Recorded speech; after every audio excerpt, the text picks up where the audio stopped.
Waalaikumsalam warahmatullahi wabarakatuh. Malam hari ini tema pokok kita yaitu al-alaqatu baina maqasidil Qur'an wa maqasidis syariah. Hubungan atau korelasi antara maqasidul Quran wa maqasidus syariah. Kemudian nanti juga ada beberapa hal berkaitan dengan al-hajatu ila maqasidil Quran, kebutuhan atau urgensi daripada maqasidul Quran dalam beberapa hal, bidang-bidang ilmu keislaman itu menunjukkan bahwa bidang-bidang itu membutuhkan maqasidul Quran, maqasidul Quran. Hanya sayangnya saya belum mendapatkan kitab bentuk PDF-nya ya. Kalau sudah ada bentuk PDF-nya akan mudah untuk dibagikan. Ini saya masih punyanya buku cetak biasa ya. Cetak biasa, dan nanti mungkin saya ringkaskan. Saya belum sempat meringkas. Yang penting untuk dibuat semacam skema ya, atau peta konsep ya. Nah, di dalam kitab Al-Madkhal ila Maqasidil Quran ini ada bab khusus yaitu tentang al-alaqah baina maqasidil Quran wa maqasidis syariah. Kalau kemarin kita sudah mendalami atau memahami apa itu makna maqasidil Quran, yaitu maqasidul Quran itu secara umum adalah al-ghayat atau al-murad wal hikam al-maqsudah min inzalil Quran. Tujuan dan maksud serta makna-makna dan hikmah-hikmah yang ditujukan oleh turunnya Al-Quran, di mana maqasidul Quran itu kemudian ada dua tinjauan. Yang pertama adalah al-maqasid al-amah wal maqasid al-khassah. Nah, al-maqasid al-amah tentu adalah al-ghayat al-malkhuzatu fi jami'il Quran au mu'zamuhu au mu'zamihi. Al-maqasid al-amah, maqasid yang umum itu adalah tujuan-tujuan yang dikemukakan dari seluruh isi Al-Quran atau sebagian besar daripada isi Al-Quran. Itu namanya al-maqasid al-amah.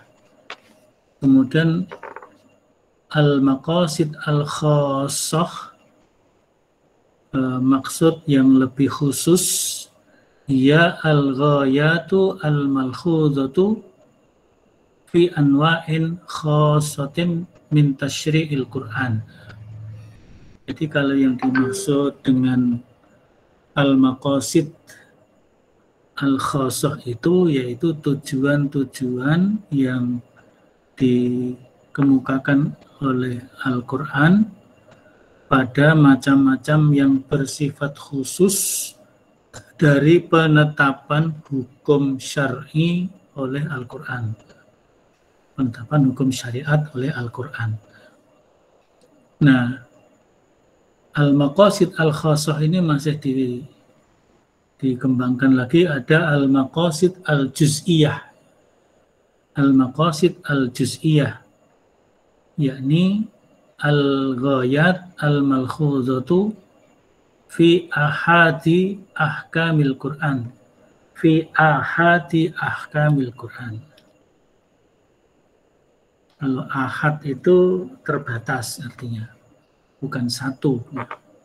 Seperti hadis itu ada hadis mutawatir, ada hadis ahad. Hadis mutawatir berarti diriwayatkan oleh orang dalam jumlah banyak dan banyaknya tidak terbatas.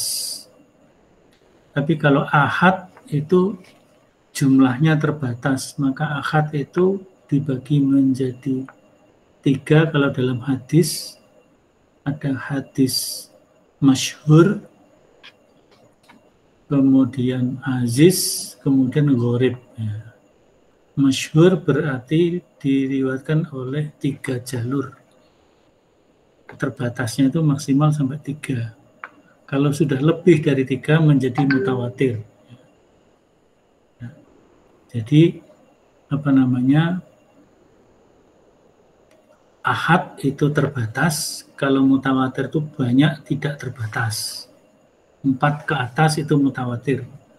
Nah, ahad itu paling banyak adalah 3, kemudian disebut sebagai hadis masyhur. Kemudian kalau perawinya hanya 2 disebut hadis aziz. Kemudian kalau perawinya hanya 1 jalur disebut dengan hadis gharib. Nah, gharib itu kan asing. Nah, ini juga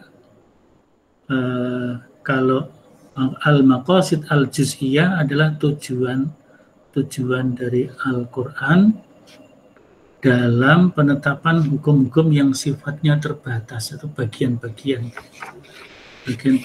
Nah, itu makna dari maqasidul Quran. Kemudian ada pembagiannya, yaitu al-maqasid al-amah, al-maqasid al-khosoh, dan juga al-maqasid al-juz'iyah.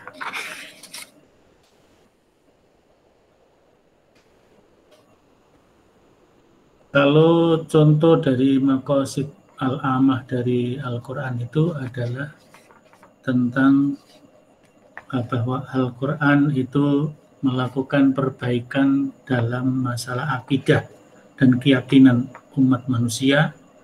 Kemudian Al-Quran itu melakukan perbaikan akhlak dan moral manusia. Nah, maka itu termasuk kategori al-maqasid al-amah.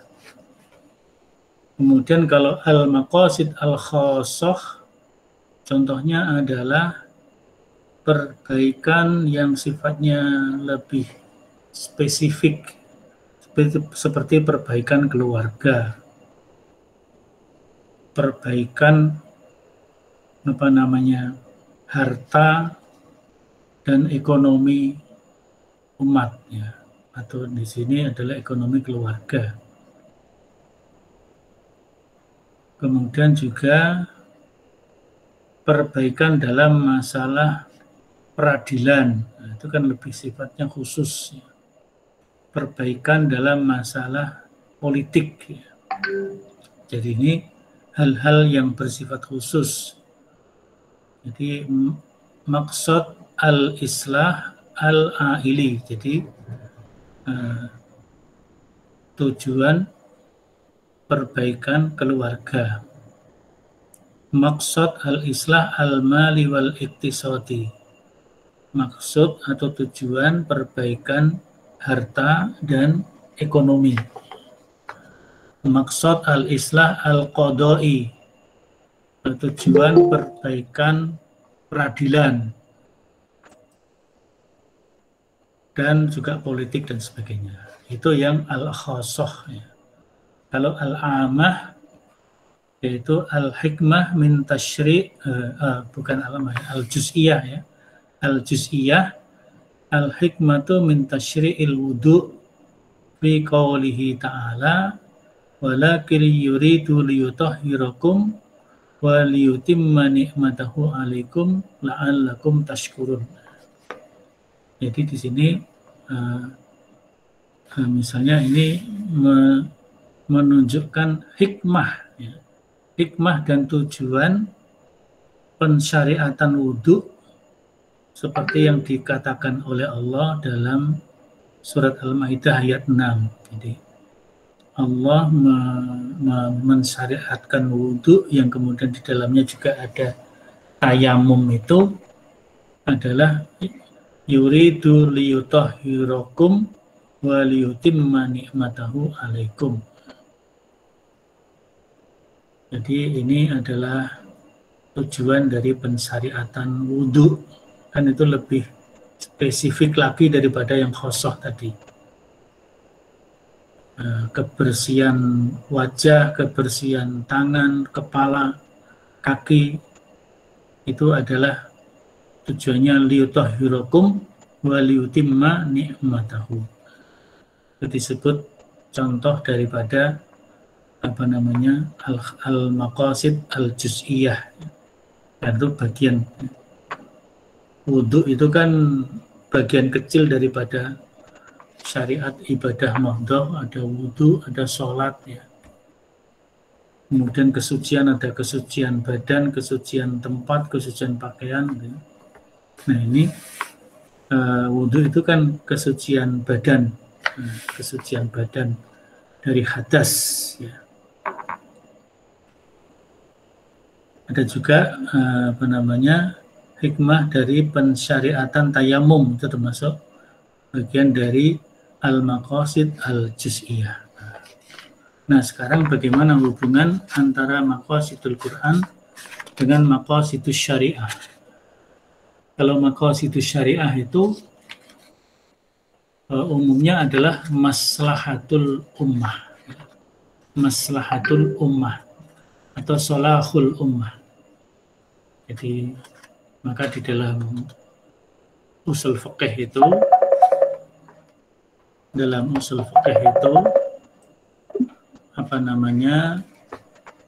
terdapat satu kaidah, yaitu darul mafasid muqaddamun ala jalbil masalih. Ya, tujuannya memang untuk kebaikan kemaslahatan manusia, maka harus didahulukan menghilangkan segala yang merusak. Segala yang merusak harus dihilangkan terlebih dahulu daripada mengambil satu kemaslahatan. Di misalnya kalau judi itu ya ada manfaatnya, ya. Kalau dalam Quran disebutkan fihima ismun kabir wa manafi'ul linnas. Dalamnya ada manfaatnya. Orang judi menang, nah manfaatnya dia dapat harta. Tapi menangnya judi itu tidak bersifat abadi, tapi justru dia menjadi ketagihan untuk ikut judi lagi. Nah, akhirnya kan madharatnya lebih besar. Nah, karena madharatnya lebih besar, maka buang madharatnya. Jangan ambil manfaatnya, buang dulu madharatnya.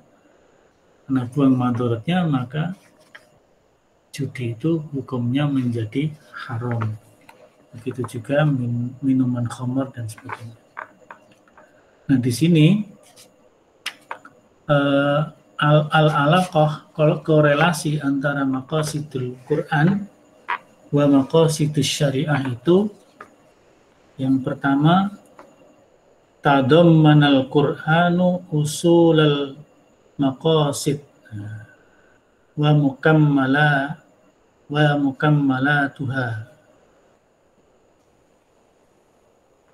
Jadi di sini yang dimaksud adalah bahwa Al-Quran atau maqasidul Quran itu mencakup tadamun, mencakup, meliputi dasar-dasar maqasidus syariah wa mukammalatuha. Jadi Hubungannya apa? Hubungannya bahwa maqasidul Quran itu mencakupi, meliputi dasar-dasar maqasidus syariah dan kesempurnaan dari maqasidus syariah itu. Itu bisa dirujuk kepada kitabnya Imam Asy-Syatibi yang sangat terkenal itu, yaitu kitab Al-Muwafaqat. Ya. Dia mengatakan, فَإِذَا نَظَرْنَا إِلَى رُجُوعِ الشَّرِيعَةِ إِلَى كُلِّيَّاتِهَا الْمَعْنَوِيَّةِ وَجَدْنَاهَا قَدْ تَضَمَّنَهَا الْقُرْآنَ عَلَى الْكَمَالِ. Jadi beliau mengatakan, apabila kita perhatikan syariat itu kepada kulliyatiha al-ma'nawiyah, pada makna-makna yang menyeluruh, kulliyat, ya. Maka wajadnaha, maka akan kita dapati makna atau makna syariat tadi tadammanaha al-Qur'an alal kamal, sudah dicakup oleh Al-Qur'an secara sempurna.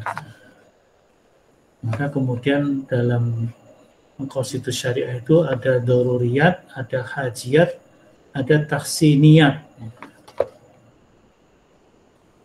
Itu yang pertama. Kemudian yang kedua, tadammanal Qur'anu lil katsir min maqasidis syariah al-amah wal khassah. Al-Qur'an mencakup atas sebagian besar, ya, lil katsir, atas sebagian besar, min maqasidis syariah al-amah wal khassah. Ini nanti, ini kan saya rekamannya nanti bisa didengarkan kembali, dan nanti saya scan saja teksnya untuk ditampilkan, atau kita ringkas, ya, seperti saya katakan tadi, kita ringkas dalam bentuk slide dan dalam bentuk skema-skema, ya, bagan-bagan, itu lebih mudah. Jadi yang kedua, alaqah baina maqasidil Qur'an wa maqasidis syariah itu bahwa tadammanal Qur'anu lil katsiri min maqasidis syariati al-amati wal khassah, bahwa Al-Qur'an mencakup, meliputi sebagian besar atau kebanyakan dari maqasidus syariah, baik yang amah maupun yang khassah, yang umum maupun yang khusus. Saya kira mahasiswa IKT jangan kalah dengan mahasiswa Fakultas Ilmu Budaya UNS. Ya. Di Fakultas Ilmu Budaya UNS itu ada jurusan bahasa Arab, ya, jurusan bahasa Arab, bahasa dan budaya Arab, dan mereka dengan jurusan itu banyak mengkaji Al-Quran, mengkaji bahasa Al-Quran sebagai budaya Arab, sastra dan budaya Arab. Saya kemarin diminta untuk menjadi reviewer dari penelitian-penelitian yang dilakukan oleh mahasiswa, kebanyakan adalah mahasiswa prodi sastra dan bahasa Arab Fakultas Ilmu Budaya UNS. Ada 5 penelitian, 5-5-nya meneliti tentang Al-Quran. Ada yang menggunakan ilmu-ilmu linguistik, ya, karena memang di Fakultas Ilmu Budaya itu kan mengutamakan ilmu bahasa dan budaya Arabnya, itu yang jurusan bahasa Arab itu, bukan kepada ilmu Al-Qur'annya, tapi kebetulan yang menjadi objek studi adalah Al-Qur'an. karena memang berkaitan dengan sebuah unit kegiatan mahasiswa UKM. Kalau di UMS, UKM yang berkaitan dengan Quran kan MPQ, mahasiswa pecinta Al-Quran. Tapi kalau di UNS itu UKM-nya justru namanya ilmu Al-Quran, seperti prodi kita, ilmu Al-Quran dan tafsir. Dan kegiatannya juga mirip-mirip prodi ilmu Al-Quran ya. Ada tahfizul Quran, ada tafhimul Quran, ada kajian tafsirnya dan sebagainya. Hanya tidak dalam berbentuk kurikulum perkuliahan. Nah, dilanjutkan yang ketiga, saya maksudkan kalau saya ini hanya membacakan teks kitab ya, kemudian saudara mendengarkan, belum melihat tampilan kitabnya, karena saya masih mencari-cari PDF-nya belum ketemu. Nah, kalau teman-teman mahasiswa jurusan sastra dan bahasa Arab itu bisa seperti itu ya, saya kira mahasiswa ilmu Al-Quran lebih lah gitu ya, lebih bisa. Nah, saya ingin mengusulkan kepada kepala prodi Kaprodi IKT kalau bisa bekerja sama dengan ada kegiatan kerjasama dengan prodi sastra dan bahasa Arab ilmu budaya UNS. Nah, mereka banyak mengkaji Al-Quran dan ada salah seorang dosen di sana yang mendalami Al-Quran juga ya, linguistik Al-Quran dan balaghah Al-Quran. Beliau lulusan Al-Azhar, S1 S2-nya dan S3-nya di UGM. Saya lanjutkan al-alaqah yang ketiga. Al-alaqah yang ketiga adalah tadammanal Qur'anu lil katsiri minal maqasidis syariah al-juz'iyah. Jadi kalau yang pertama tadi maqasid al-amah yang pertama tadi adalah usul maqasid wa mukammalatuha. Yang kedua adalah lil katsir min maqasidis syariah al-amah wal khassah. Maka yang ketiga adalah tadammanal Qur'anu lil katsiri minal maqasidis syariati al-juz'iyah. Bahwa Al-Quran itu mencakupi, meliputi sebagian besar dari maqasidus syariah al-juz'iyah. Yang al-juz'iyah itu seperti apa? Ya, di sini dicontohkan Al-Quran itu memberikan penjelasan ilat-ilat hukum. Jadi ilatul hukmi. Sehingga di dalam sebuah metode istihad itu ada metode taklili, mendalami hukum dilihat dari ilatul hukminya, ilatul ahkam. Itu termasuk kategori al-maqasid asy-syariah al-juz'iyah.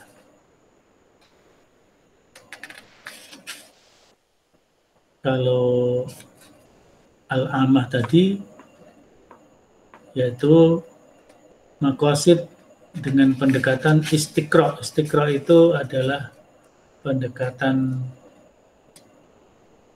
induktif. Kemudian kalau al-khassah itu dengan pendekatan deduktif. Lawannya istiqra'i.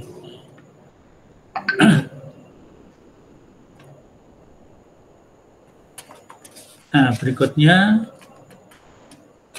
tadi yang saya sebutkan adalah al-hajatu ila ma'rifati maqasidil Quran. Jadi urgensi maqasidil Quran. Ada beberapa. Yang pertama tentang dakwah. Disebutkan di sini hajatud dakwah ila maqasidil Quran. Jadi dakwah, ilmu dakwah dan praktek dakwah itu tentu sangat membutuhkan maqasidul Quran.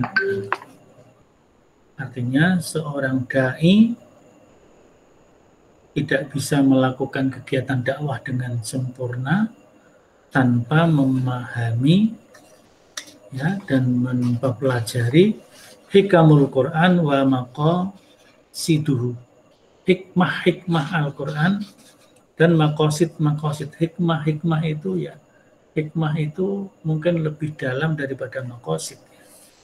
Jadi hikmah dan maksud daripada Al-Quran. Maka seorang dai dengan kegiatan dakwahnya al-hajah ila maqasidil Quran. Nah, yang pertama dakwah. Kemudian yang kedua al-fatwa. Hajatul fatwa.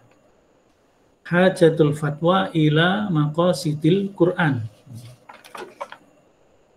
Jadi para ulama yang menjalankan tugas ifta, memberikan fatwa kepada masyarakat atau mufti ya, mufti. Ya.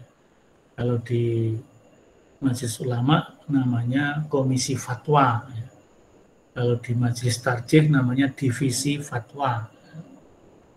Nah, orang-orang yang bertugas memberi fatwa ini tidak bisa tidak, dia harus mendalami maqasidul Quran. Dia harus mendalami maqasidul Quran sehingga di dalam memberikan fatwa kepada umat, baik itu diminta atau tidak diminta, maka para ulama itu akan memberikan fatwa sesuai dengan tujuan dari Al-Quran itu. Nah, berkaitan dengan ad-dakwah dan fatwa adalah at-tafsir, tafsirul Quran. Maka juga di sini disebutkan hajatut tafsir ila maqasidil Quran. Hajatut tafsir ila maqasidil Quran. Tafsir Al-Quran membutuhkan, memerlukan memahami maqasidul Quran. Jadi maqasidul Quran memang hubungannya banyak sekali. Itu yang ketiga, tafsir. Yang pertama dakwah, yang kedua fatwa, ketiga tafsir. Yang keempat adalah al-fiqh. Hajatul fiqhi ila maqasidil Quran. Fiqh juga membutuhkan pemahaman terhadap maqasidul Quran. Nanti unsur-unsurnya saya berikan skema, nanti kita masukkan di psikologi. Masukkan di psikologi skematiknya supaya mudah dipahami. Jadi ini setidaknya ada 4 itu ya. Ada 4 yang dikemukakan di dalam kitab bukan 4 ya, 5 ya. Nah, yang kelima adalah tarbiyah ya. Hajatut tarbiyah. Hajatut tarbiyah ila maqasidil Quran. Tarbiyah itu pendidikan. Yang dimaksud tarbiyah ini bukan hanya jurusan PAI ya. Jadi jurusan IKT, jurusan S, jurusan PAI apalagi itu juga di dalamnya mengandung program tarbiyah. Kalau di IKT berarti tarbiyah ulumut tafsir, ulumul Quran wa tafsir. Kalau di PAI berarti tarbiyah ulumut tarbiyah. Ya. Ulum at-tarbiyah ad-diniyah al-islamiyah. Jadi ilmu pendidikan agama Islam. Pendidikan tentang ilmu pendidikan agama Islam itu PAI. Kalau HES berarti tarbiyah al-ulum al-iqtisadi al-islami atau tarbiyatul ulum asy-syar'iyyah wal iqtisad al-islami. Jadi pembelajaran pendidikan ilmu-ilmu syariah dan ekonomi Islam. Yang disebut ilmu syariah di situ maksudnya adalah hukum-hukum. Ada hukum-hukum dalam peradilan, ada hukum-hukum dalam ibadah. Mahdoh, ibadah amah. Nah, ada hukum dalam peradilan yang membawa orang sengketa apa. Kalau itu hukum ekonomi syariah ya sengketa perekonomian, mungkin ada sengketa terkait dengan perbankan dan sebagainya, maka ada pengadilannya, dan itu semuanya membutuhkan maqasidul Quran. Ini saya kira, jadi yang pertama tadi adalah al-alaqah baina maqasidil Quran wa maqasidis syariah yang tadi disebutkan. Yang pertama adalah tadammanal Quran bi usulil maqasidi wa mukammalatuha. Kemudian yang kedua, tadammanal Quran bi maqasidis syariah al-amah wal khassah. Kemudian yang ketiga, tadammanal Quran bi maqasidis syariah al-juz'iyah. Kemudian bagian yang kedua adalah al-hajatu ila maqasidil Quran. Yang pertama, hajatul dakwah ila maqasidil Quran, hajatul fatwa ila maqasidil Quran. Ketiga, hajatu tafsir ila maqasidil Quran. Keempat adalah hajatu apa tadi? Yang keempat itu hajatul fikhi, mengkaji fikih, hukum-hukum fikih, baik fikih ibadah mahdoh maupun ibadah umum, memerlukan maqasidul Quran. Dan yang terakhir adalah pendidikan, hajatul tarbiyah ila maqasidil Quran. Nanti uraian rinciannya saya sampaikan dalam bentuk ringkasan dari bab tadi. Nah, belum menemukan PDF-nya. Itu saya kira topik kita malam ini. Nah, kemudian kita menuju kepada pertemuan berikutnya, yaitu besok Kamis. Besok Kamis itu tanggal 30 September, itu mulai presentasi makalah. Saya lihat dulu pembagian yang sudah dilakukan oleh kalian, serta nanti bagaimana SOP yang akan kita lakukan, yang mungkin berbeda daripada tahun-tahun sebelumnya.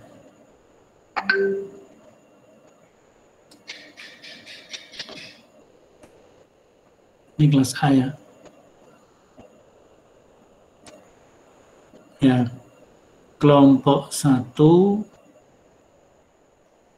dan kelompok 2 ya. Besok tampil kelompok 1 dan kelompok 2. Kelompok 1 membahas tentang kedudukan dan relasi akal dan wahyu dalam pandangan Al-Quran. Jadi, nazratul Quran fi alaqati baina al-aqli wal wahyi, al-aqli wan naqli gitu ya. Jadi, bagaimana pandangan Al-Quran terhadap kedudukan dan hubungan antara akal dan wahyu. Saya kira ini penting. Al-Quran banyak bicara tentang wahyu dan juga banyak bicara tentang akal. Tapi tidak menggunakan kata al-aqlu, tapi yang banyak adalah takkilun ma'aqaluhu. Ya. Jadi dalam bentuk kata kerja. Kemudian nanti kelompok kedua, Ijaz, ya. Ijazul Quran, kemukjizatan dan bukti-bukti eksistensi. Jadi kemukjizatan, bukti-bukti keberadaan Al-Quran, bahwa Al-Quran itu benar-benar kalamullah, sekaligus keotentikan Al-Quran, keotentikan Al-Quran sebagai wahyu Allah. Karena ada beberapa orang yang dalam tulisan-tulisannya justru menggugat keotentikan Al-Quran sebagai wahyu Allah. Baik itu dilakukan oleh orang Islam, apalagi dilakukan oleh kaum orientalis, orang Barat yang tidak meyakini Al-Quran. Meskipun banyak juga orientalis yang mencoba mengorek Al-Quran, tapi justru dia yang kalah dengan Al-Quran dan dia mendapatkan hidayah dari Allah, kemudian beliau mendapat hidayah dan masuk Islam. Jadi dua kelompok ya, dua kelompok ini presentasi masing-masing nanti maksimal 15 menit ya. 15 menit, kemudian selain dua kelompok, berarti kelompok ini, kelompok 1 4 orang, kelompok 2 juga 4 orang, jadi ada 8 orang ini ya fokus saja kepada makalahnya. Maka selebihnya yang lain, ya, kalau nggak salah 41 atau 44 itu anggotanya kelas ini. Jadi kalau 44 katakanlah, maka 44 dikurangi 8 berarti tinggal 36. Ya, 36 itu masing-masing buat satu pertanyaan tertulis. Boleh disiapkan dari sekarang pertanyaannya itu. Bahkan boleh juga sudah dimasukkan di psikologi ya, di rubrik diskusi. Saya lupa apakah sudah saya buat ini rubriknya.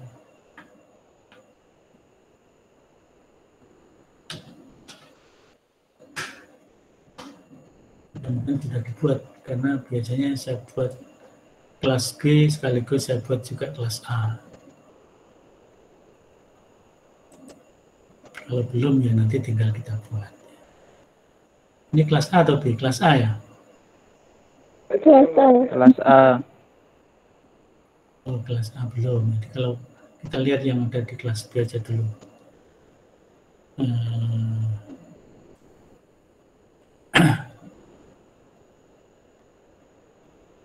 Nah, ini kan ada relasi akal wahyu dan kemukjizatan. Besok pagi saya buat untuk kelas A ya. Nah, ini makalah dan PPT-nya mereka yang tadi pagi sudah presentasi. Kemudian di sini ada pertanyaan-pertanyaan. Ya. Di sini ada pertanyaan-pertanyaan. Nah, ini jumlahnya baru 14 yang membuat pertanyaan. Karena masih saya bolehkan sampai malam ini masih bisa menambahkan. Di pertanyaan yang tadi belum sempat buat pertanyaan masih diberi kesempatan sampai malam ini, dan kelompok yang bertugas menjawabnya diberi kesempatan sampai besok. Dan ini juga begitu. Ini bahkan baru 9 yang memasukkan pertanyaan. Saya harapkan nanti kelas A lebih cepat lah ya, jangan seperti kelas B ini sampai padahal pagi-pagi tadi sampai malam begini, padahal waktunya habisnya nanti jam 9 ya, setengah jam lagi habis.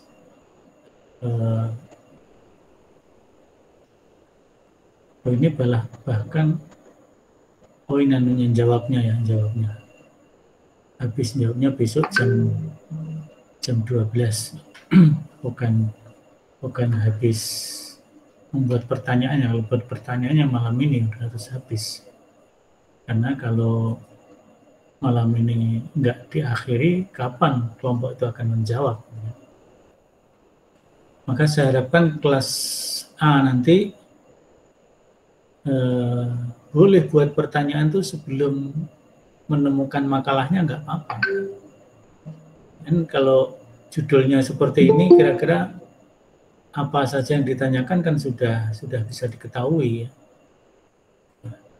Kemudian tentang kemukjizatan dan eksistensi ini juga sudah bisa diketahui hal-hal yang perlu ditanyakan. Jadi nggak usah nunggu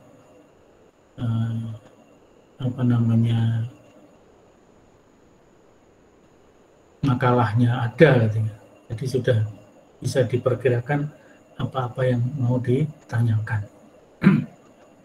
Sehingga diskusi berjalan lancar. Jadi seperti saya terangkan pertemuan yang lalu, nanti dari 36 orang yang tidak presentasi itu membuat satu-satu pertanyaan, berarti ada 36 pertanyaan. Karena ini 2 kelompok, maka nanti kelompok 1 ada 3 penanya yang akan menyampaikan secara live. Jadi pertanyaan tertulisnya itu dibacakan, kemudian dijawab oleh kelompok 1. Yang kelompok 2 juga gitu, ada 3 pertanyaan tertulis, kita minta untuk dibacakan, dan kelompok 2 nanti menjawabnya. Nah, selebihnya kelompok 1 menjawab kelebihan dari pertanyaan atas kelompok 1, kelompok 2 juga begitu. Jawabannya secara tertulis, dan karena banyak maka bisa diklasifikasi. Diklasifikasi mungkin dari 30 pertanyaan, tadi kan 36, yang 3 sudah dibacakan untuk dijawab secara live, yang 3 berikutnya juga begitu. Berarti kira-kira tinggal 30-an atau 33. Nah, itu silakan diklasifikasi kemungkinan. Ini tadi belum tampil ya. Belum saya tampil screen-nya.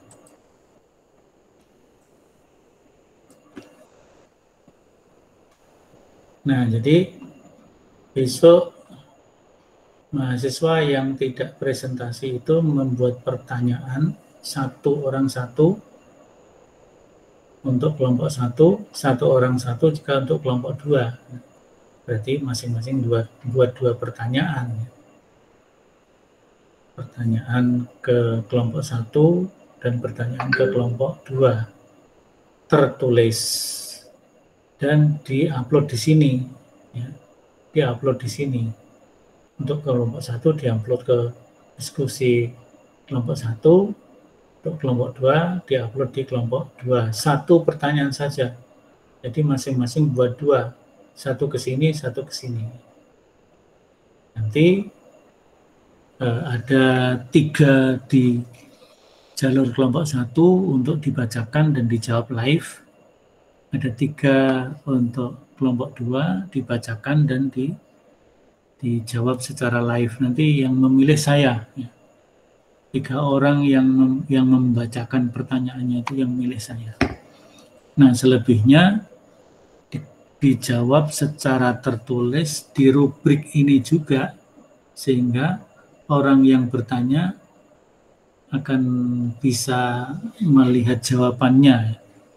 Jadi misalnya, atau jawaban boleh dijadikan 1 juga, karena kan tadi misalnya sisanya ada 30 pertanyaan, kalau diklasifikasi kira-kira mungkin bisa diringkas dari 30, mungkin bisa hanya jadi 10 atau jadi 5, bahkan enggak apa-apa jadi 5. Nah, jawabannya hanya 5 poin saja kan, walaupun pertanyaan keseluruhan ada 30, tapi karena 30 banyak yang sama, banyak yang berdekatan, ya, diringkas hanya tinggal 10 atau 5, nah, dibuat jawaban dalam bentuk file langsung di-upload di sini, sehingga pemakalah itu mengupload PPT dan makalahnya. Sebenarnya yang wajib PPT-nya.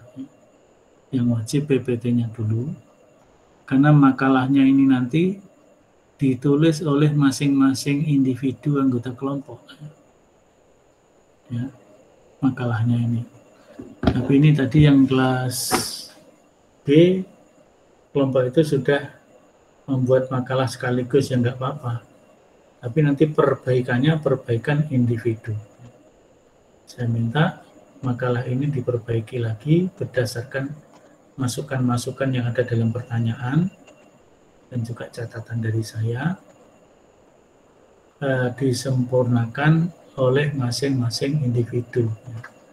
Jadi pemakalah itu tugasnya pertama membuat PPT, yang kedua mempresentasikan PPT.